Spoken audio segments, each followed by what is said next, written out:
Hello, good evening, welcome back. Nice to have you back.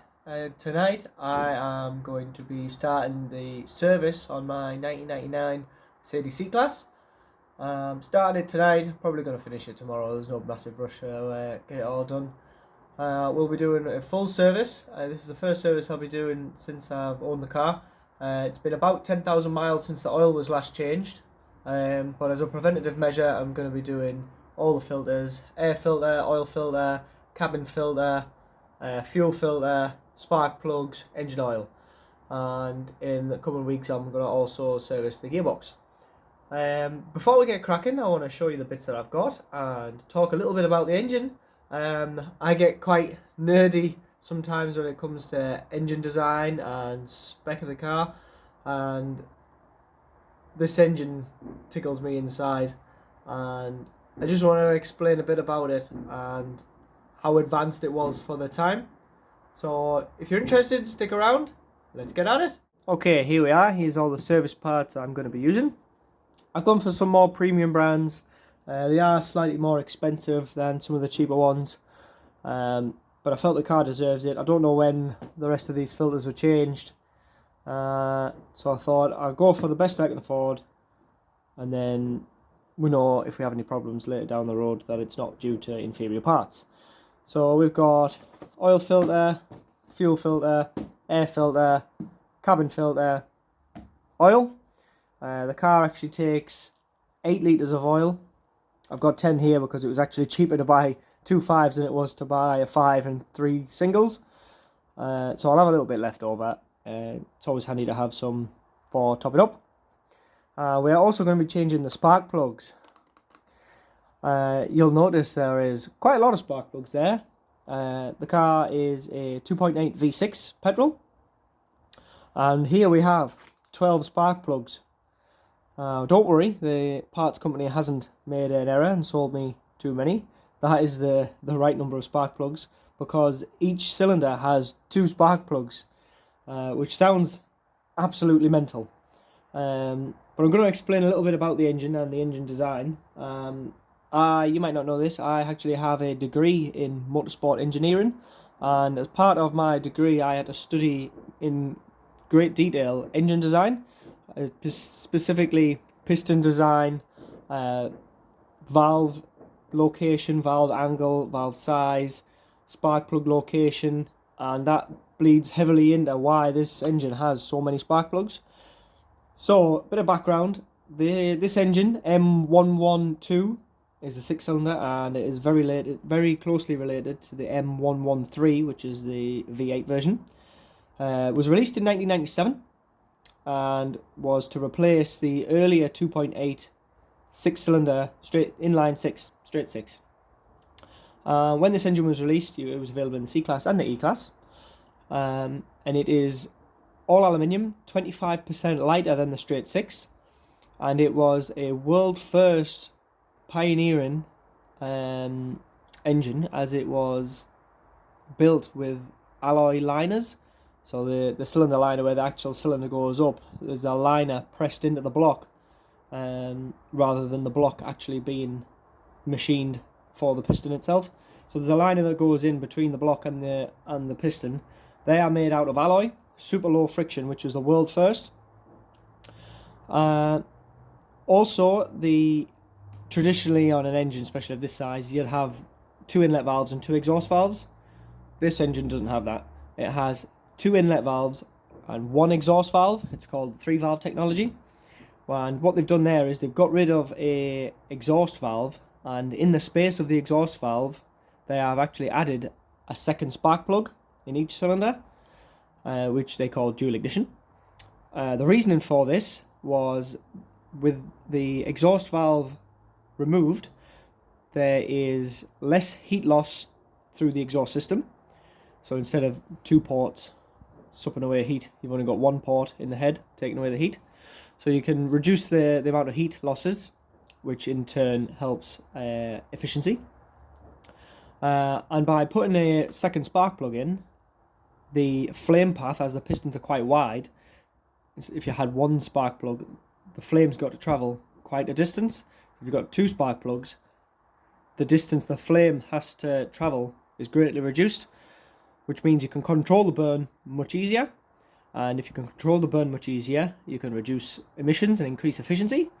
So with that, you've got the shorter flame path and optimum combustion control included with the reduced heat loss from the exhaust side. That resulted in a 9% fuel consumption reduction compared to the inline 6 of the same capacity. So the 2.8 V6 is 25% lighter and 9% better on fuel than a 2.8 straight 6. I find the lengths companies go to on everyday cars when these were produced, they're not race cars, they're not supercars. They were designed for mile munching, cruising around, pulling trailers. The length that Mercedes have gone to make that engine as good as it possibly can be is absolutely phenomenal. If you're into engine design, do look into how engines are built, the technology used in them, especially just everyday road cars. It doesn't have to be anything fancy. Find out what engine your car's got in, Google it, and I bet you find out something that you didn't know. Engine design has come on leaps and bounds in the last 20-30 years compared to push rods and overhead valve engines. So with a number of spark plugs in mind, I'm going to start with replacing these spark plugs. For one main reason is the car's been sat a couple of hours and it is stone cold, and the spark plugs are very close to the exhaust manifold, and I don't want to burn my fingers. So I'm going to start with the spark plugs and go from there. So let's get out, see how much of a job it's going to be. Okay, and before we get started, obviously I've got the bonnet up, but there's something else I want to show you, which is just genius. It's quite a big bonnet, obviously. I'm going to be in here. I don't want to be bashing my head. Mercedes thought of that. Over here, on each side, there's two little levers just by the bonnet hinges. If you move them, the bonnet goes in to what's called the service position. So now I have all the room in the world to do anything I need to do on this engine without worrying about the bonnet bashing me on the head. And it's locked in position there, it can't fall down on me, it can't fall that way and hit the windscreen. All cars should have them. Okay, so here we are. This top cover needs to go off first. It's dead easy. Oil cap off. It's just on some little hoppers. There we go.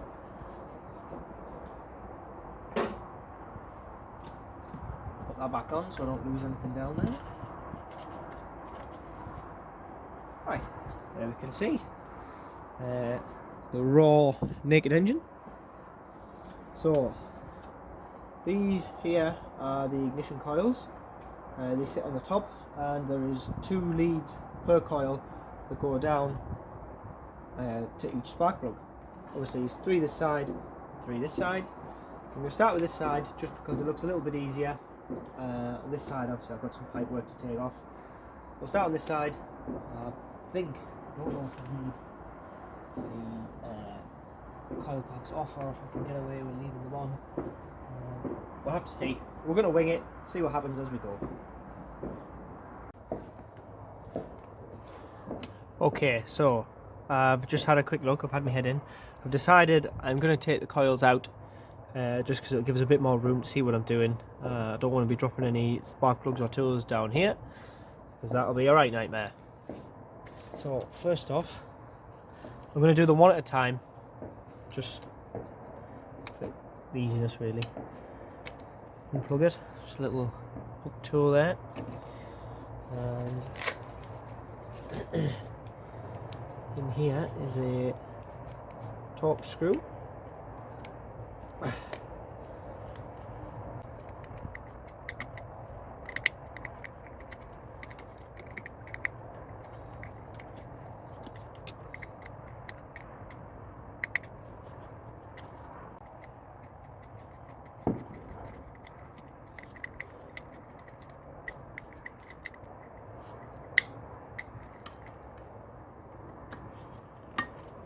we go.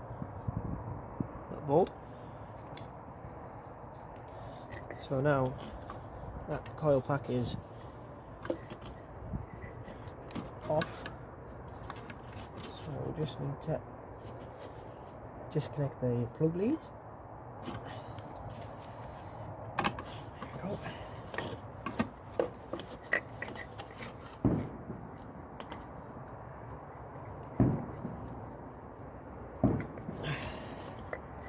Tight. There we go.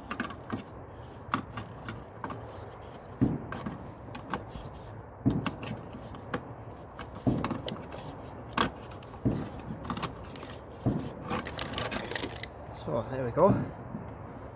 That is one dual ignition coil pack.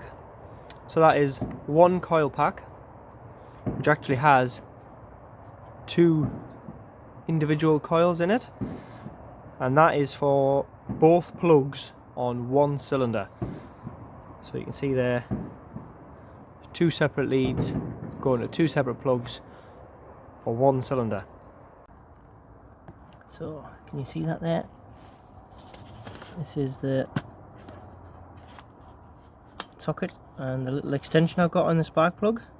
Leaves just enough room to get a ratchet on. This is the spark plug furthest forward. So let's get a ratchet in there, get it undone.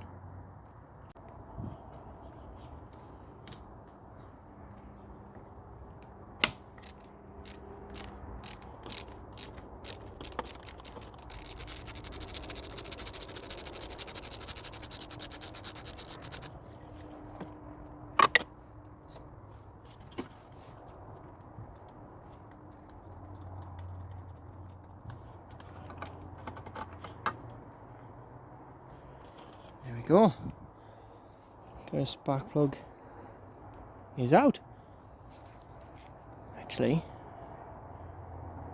doesn't look that bad. But we're here now, we're changing them anyway.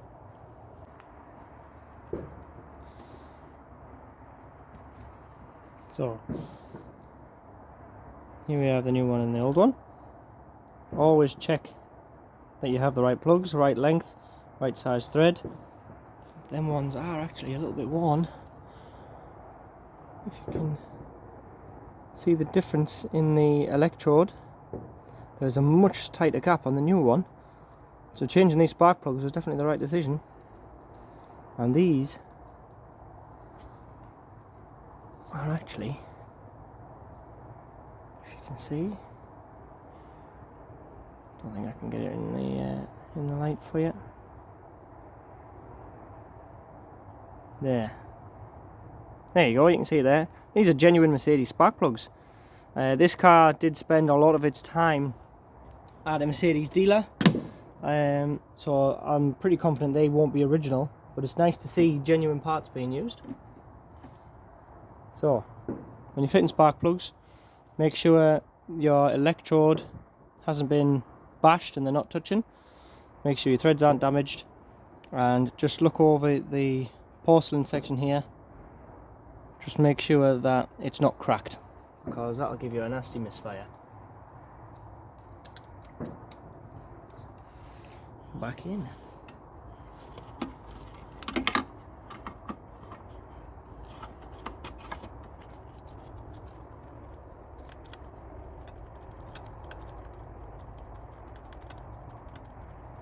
Always start by hand.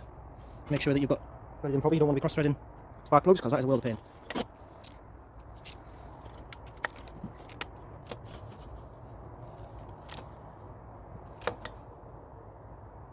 There we go, nice and nipped.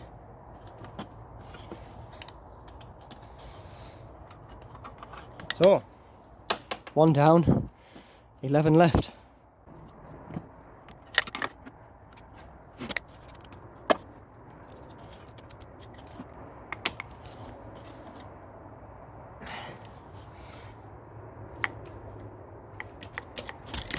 Right, nearly lost you. I've got you very closely balanced on the top of the engine here, so if I do lose you, I apologise. Okay, that is the first cylinder done. My gloves are ripped to bits already. I was just thinking there, I think I'm going to take these next two coil packs off before I put the first one back on, just so I've got as much room as I can.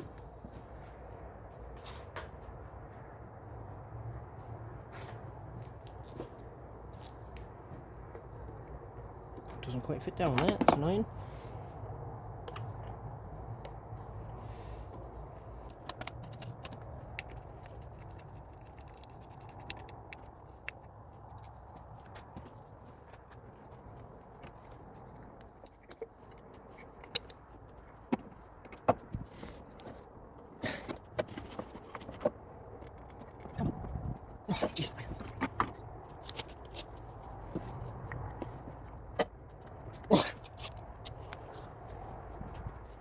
Serious now.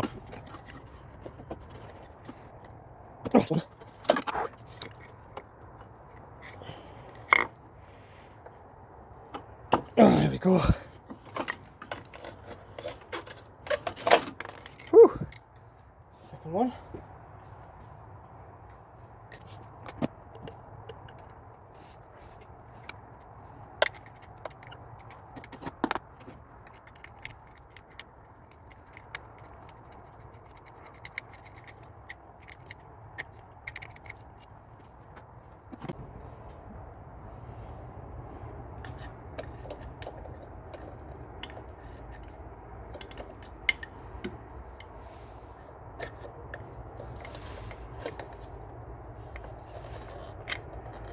Oh, there we go.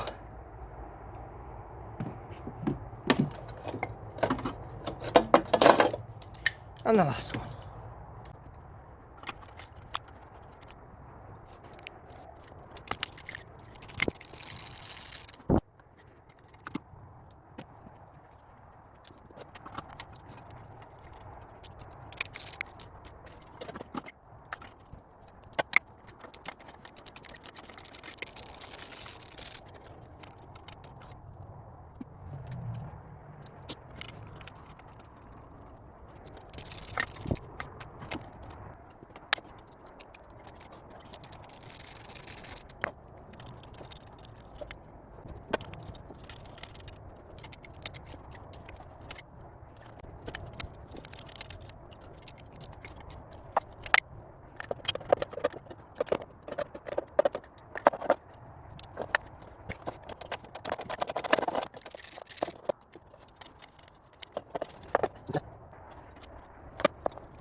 Okay then, so that is all 6 spark plugs on this left bank done, and I just want to show you something before we chuck the coil packs back in. You can see there, this is the rocker cover, and we've got some markings there. So we've got a 6, so I'm guessing this is cylinder 6, that one's a 5, this one's a 4. So they've numbered the cylinders for us, which is nice and handy. And also there's a little A and a B, which corresponds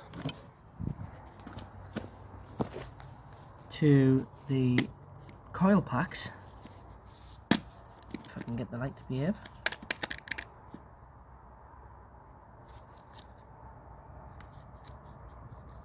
See, there's an A and a B on there, so that tells you A is the top one and B is the bottom one. So that makes sure that your leads are going on the right plug, so that the computer can control when the spark happens properly. Clever stuff.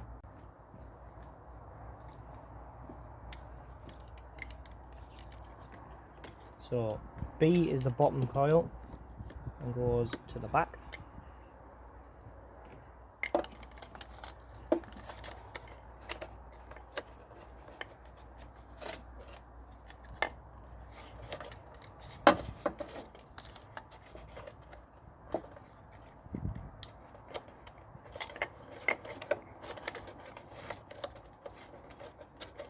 Come on, where are you?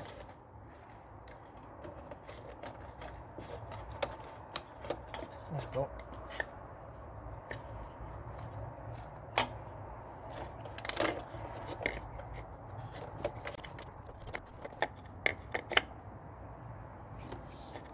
I might just leave that loose until we get the others in.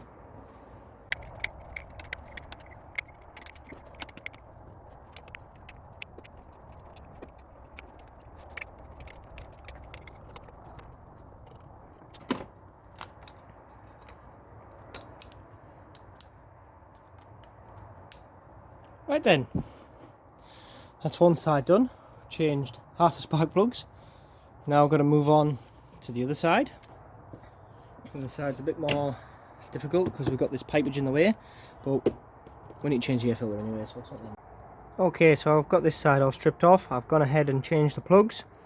You can see there's a bit of oil kicking around on the top cover here.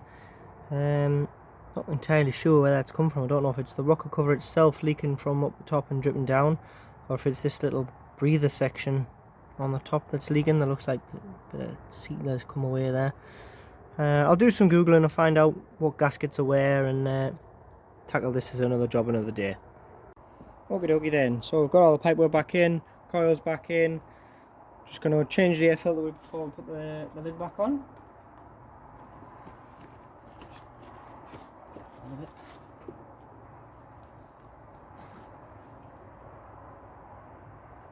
I've seen worse, but it's definitely due a change. You can see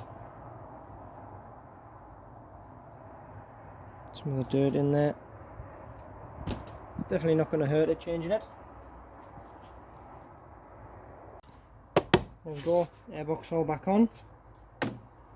So that is spark plug changed, air filter changed. I will just fire it up just now, just to make sure that it still runs on 6 cylinders.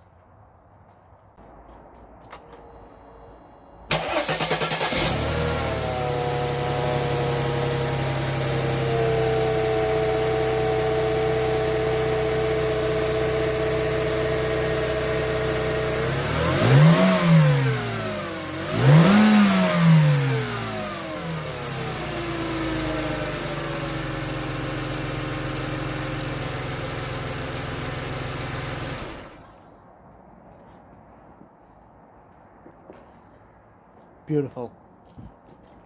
Just a closer look at these old spark plugs in the light, just to show you. They're all genuine Mercedes. They're all in about the same condition, bar a couple of corroded ones like that one. I think it's just had a little bit of moisture sat on top of that at some point. And this one is a little bit oily just from that leaky rocker cover gasket. But you can see here how the gap on the electrode is quite big, and the tip of that center electrode is very worn compared to the new ones. I don't think these are original, although they are genuine Mercedes. I know this has been Mercedes dealers in the past for service work. The air filter I took out of it was also a genuine Mercedes one. So these aren't the original ones, but they've definitely been in a few years.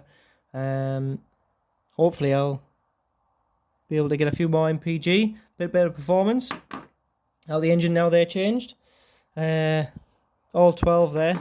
Believe it or not, 12 spark plugs cost about £130 I think it was for 12. They were just over £10 each, which is crackers. It's probably why they don't get changed too often, because you've got to spend 120 quid. But it's all worth it. So let's carry on and do the next bit. Okie dokie then. So under the passenger side glove box, that is where the pollen filter lives. Got 3 Phillips screws.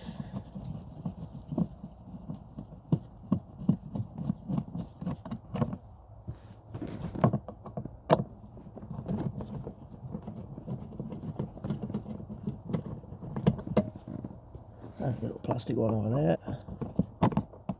Quarter turn should just pop off.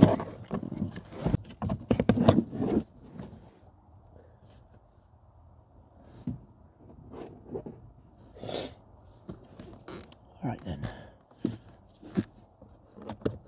So this should just 2 little slideys, and the lid will come off.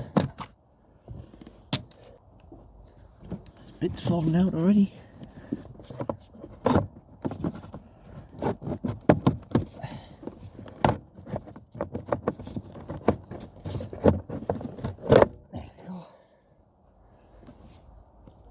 on cabin filter.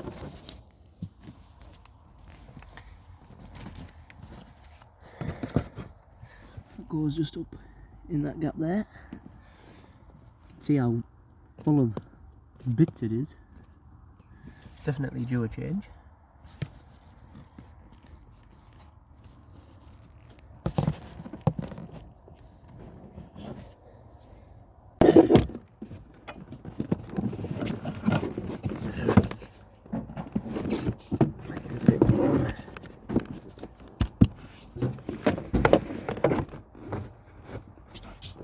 There we go.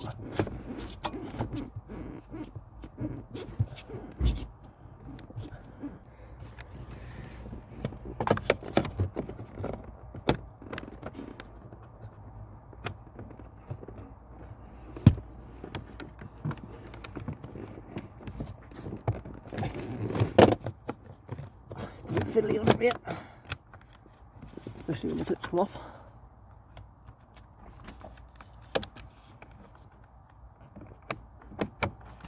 So, this is the lid. Just get it back on now. Just two little slidey doofers. Keep it in. And that's the lid back on. Just gotta put the carpet back down and the trim back down. Oh, I'm upside down. Yeah. Okay.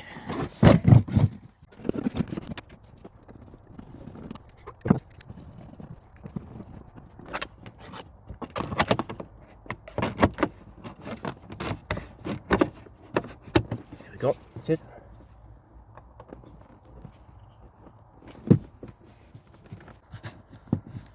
And there we go. Cabin air filter done. Okie dokie then. So this should just pop off. There we go. Beautiful. Okay. Now we can get in to drain the oil. So here's the sump.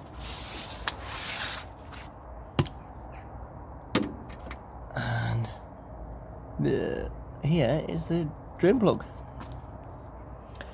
It's quite clean under here really. A bit of an oil leak from the sump pan of the gearbox, but that's not going to be a problem. Got a bit look about. Exhaust is a little bit crispy. Might have to look into some new clamps. But everything else under here looks pretty nice. Not bad for a 25-year-old car.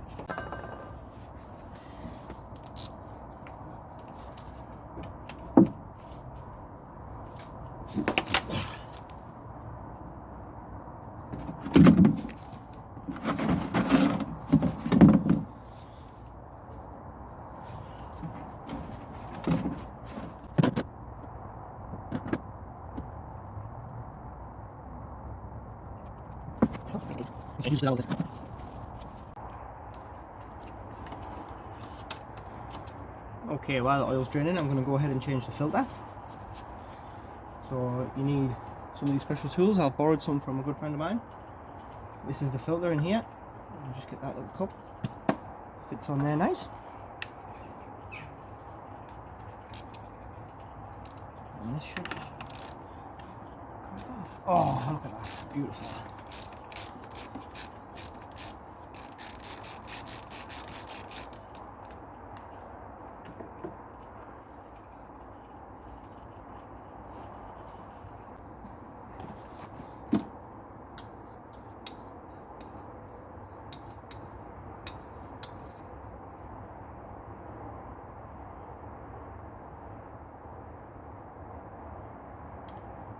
Oh my giddy goodness, that's massive. Ooh, I'm dripping.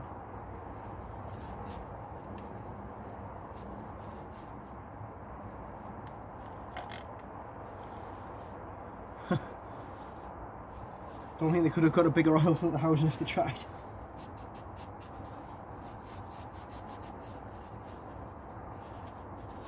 I've dripped all over.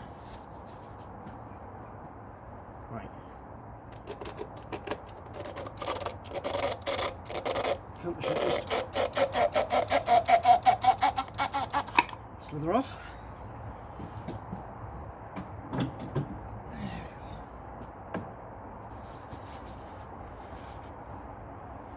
Okay, so what we've got in the kit. Should have a new filter and a load of oil seals. So we've got 1, 2, 3 ones. That's right.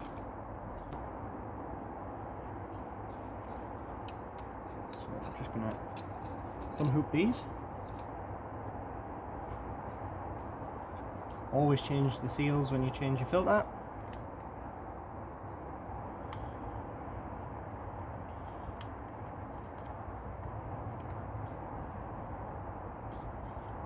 Try not to drip oil all over the place.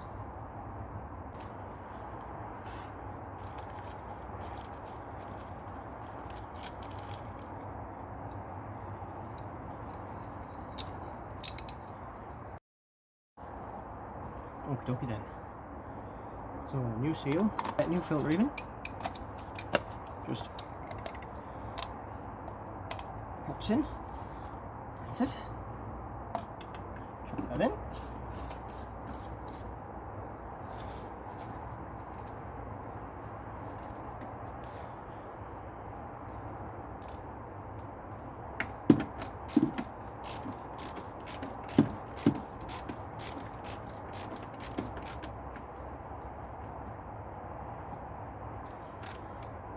That's perfectly tight enough.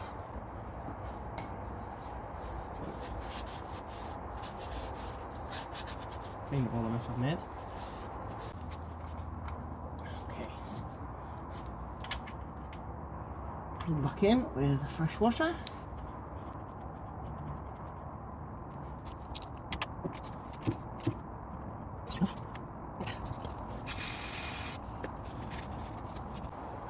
Okay, so we need 8 litres of oil. Got this Castrol 540.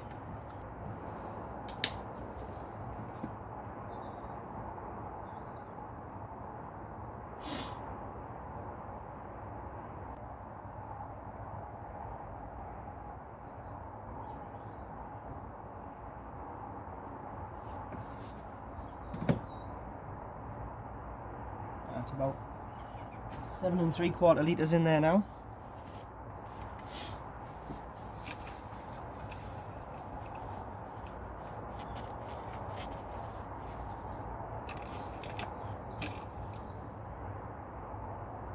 There we go. It's just below the maximum there. I'm going to leave it at that for now. Start the engine, get the oil circulated, and I will check the oil finally when the car's back on level ground. I've got the front end jacked up at the minute, so that reading might not be correct. So,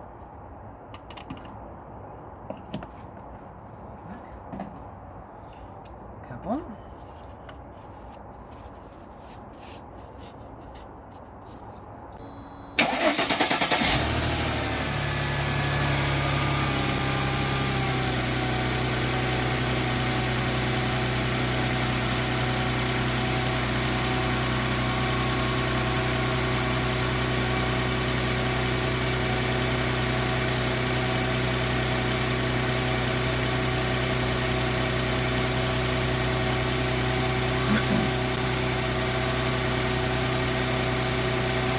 Check for leaks around the filter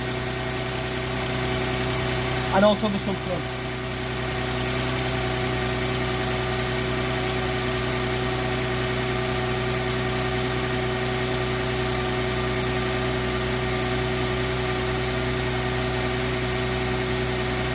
Looks good to me.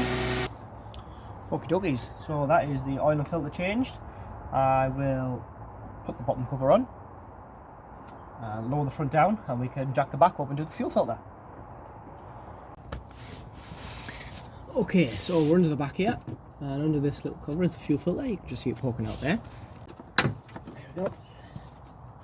Okay, you're probably thinking this fuel filter doesn't look too old, Ed. What are you doing?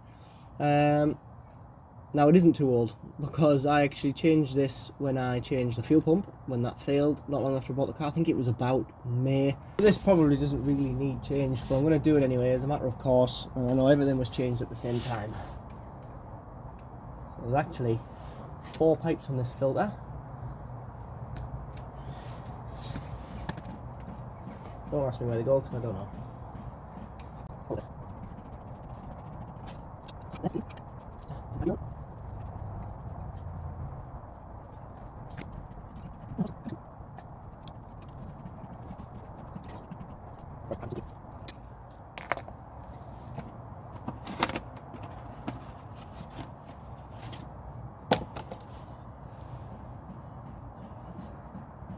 Make sure it's the same before we start.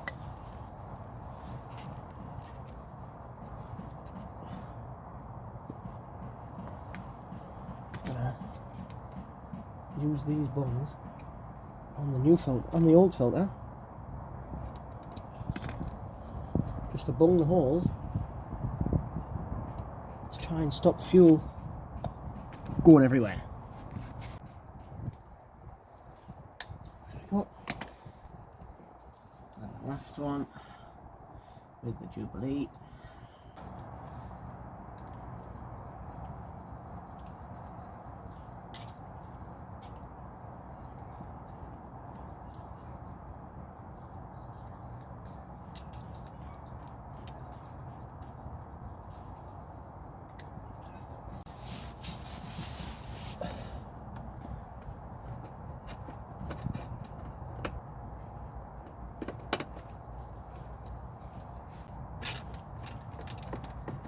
Come on, give me that socket back.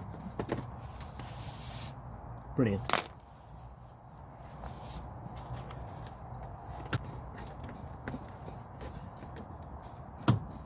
Oh.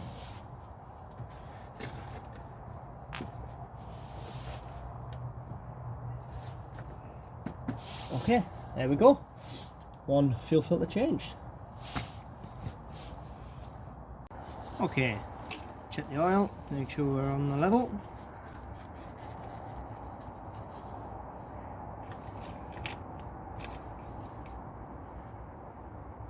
Oh, I'm dripping. Wants a smidge more in.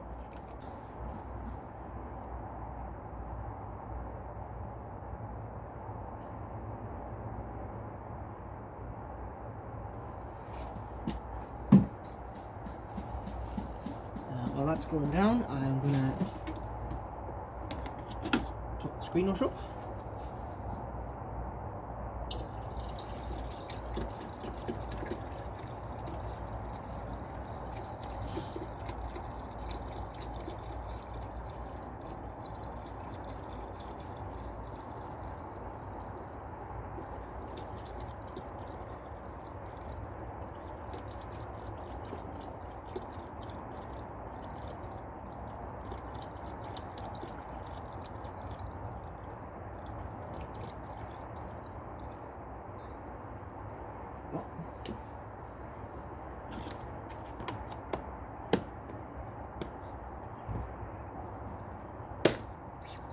Go. Might as well have a look at the steering fluid.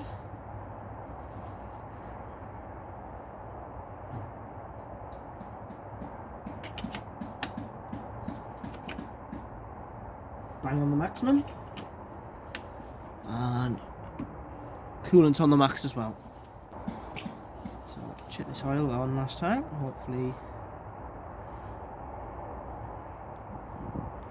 It's hard to see because the oil's so clean, but we are bang on the maximum there. So that is the service on my 1999 C280 C-Class. All done.